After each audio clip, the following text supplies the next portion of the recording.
Magandang umaga po sa ating lahat. Unang-una po sa lahat, palakpakan po natin ang ating mga sarili sa patuloy nating paninindigan at pagtindig laban sa masama, tiwali at hindi magandang pamamalakad sa ating pamahalaan.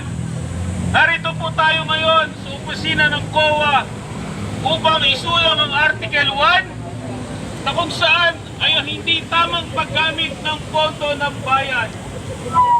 Ito po'y ating panawagan sa lahat ng mga nanunungkulan na nawa po lagi nilang isipin ang kaban ng bayan ay hindi nila savings account.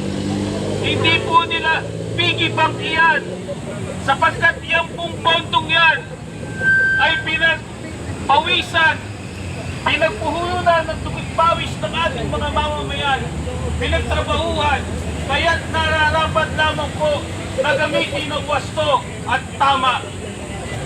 Kaya't nakakalungkot pong isipin na malalaman natin na ang pondo ng bayan hindi nagagamit sa tama.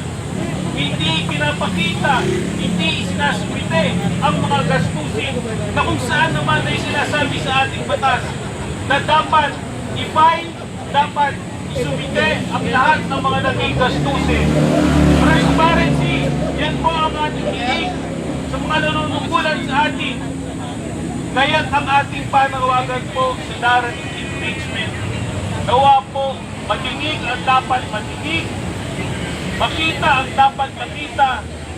Panalangin po natin na wala na po sana mga delay tactics o ito hakbangin para mapigilan ito.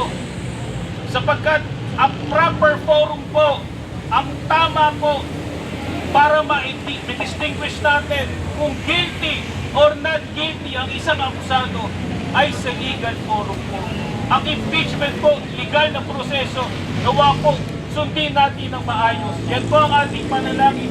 Yan po ang ating panawagan. Yan, sama-sama po tayo manalangin at nawa po lumabas ang katotohanan sapagkat uulit-ulitin po natin hindi maaaring itanim ng kasinungalingan ang katotohanan.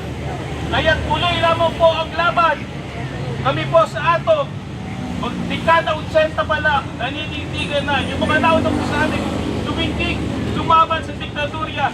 Ngayon po, nandito ang atom, naninindigan, kasama po ng ating mga maraming kasama. At magpakailanman, maninindigan po ang atom kapag ka mayroon muling pag-aabuso sa kapangyarihan.